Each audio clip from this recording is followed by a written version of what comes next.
Hi everyone, welcome back to the channel.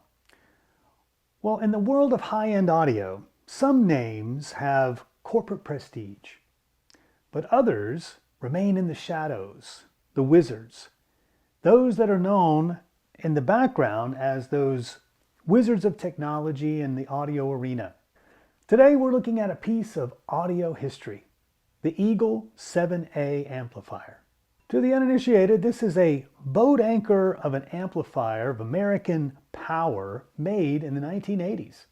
To those who know, this is a relic of John Iverson, a man known as an audio genius, a prodigy, and someone who just disappeared into thin air. To understand this amplifier, you have to go back to the 1970s in the San Fernando Valley. At that time, it was the epicenter of audio innovation. You had James Bongiorno of Gas producing the Ampzilla. And then you had John Iverson over at Electro Research. While Iverson was known as the wizard, Bongiorno was known as the prickly genius who invented the modern symmetrical circuit. Iverson was the wizard and was a bit of an outlandish outlier. Someone who had known Bongiorno had commented that Iverson was a little bit more the smarter of the two, but both were geniuses unto themselves. Iverson was chasing something known as the Null, which means an amplifier so perfect it disappears between the source and the speakers. Iverson's early fame came from the A75 amplifier and the EK1 strain gauge phono system. These weren't just products. They were whispers in the back rooms of high-end audio shops, products of legend. But Iverson's most mythical creation wasn't an amplifier at all. It was the force field speaker. Very few people actually heard it, but of those who did, they didn't describe what they heard. They more so described what they felt in their central nervous system. They described it as a heterodyne microwave transmission line. Something I've certainly never heard of before. They didn't move air with a cone. They supposedly created a high RF field that sent sound directly to your 8th cranial nerve. A psychiatry major that supposedly heard it described it as something otherworldly and quite velvety.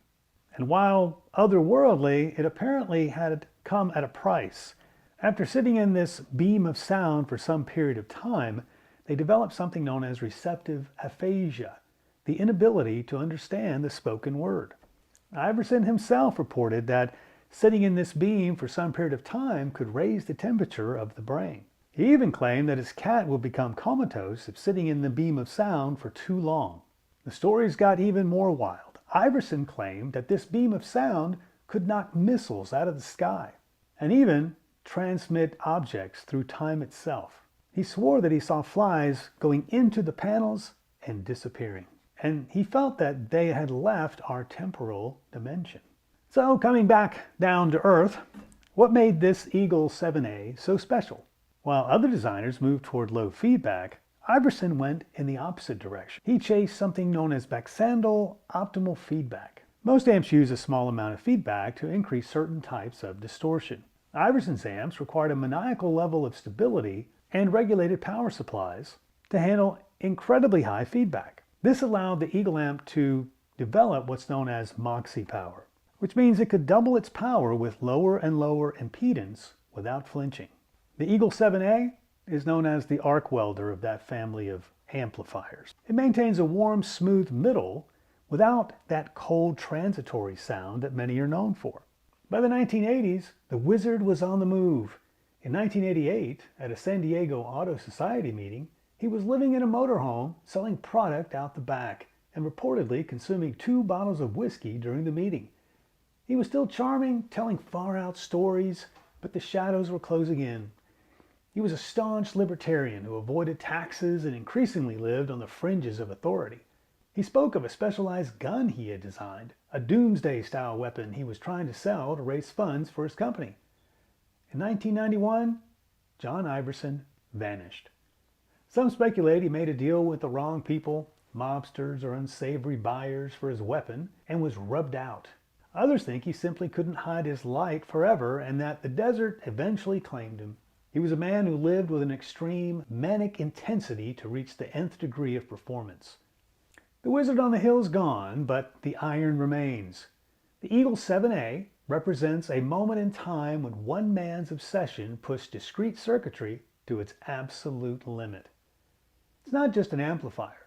It's a connection to a guy who thought he could send flies through time and music through your skull. When you listen to an Eagle, you aren't just hearing a good amp.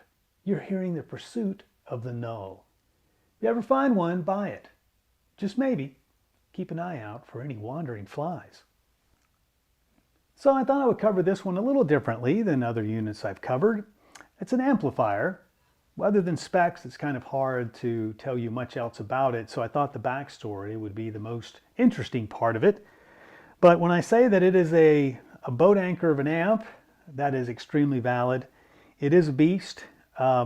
This one is for sale, like everything in the collection here. So if you want to check it out, look at my spreadsheet online, and you can check that out and reach out if you're interested. But these are certainly a rare item, and as I mentioned, a bit of audio history.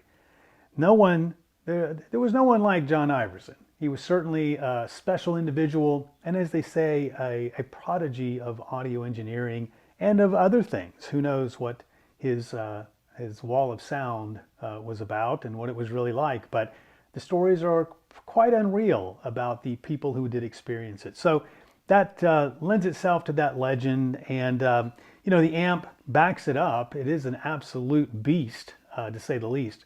So this will drive pretty much anything and everything that you might need it to drive, and you wouldn't need anything else. As you saw in the video, this is number 121. Don't know off the top of my head how many units were out there. I don't think it was very many, but what a beast it is. So I hope you appreciated that. As always, thank you guys for watching. We'll see you soon.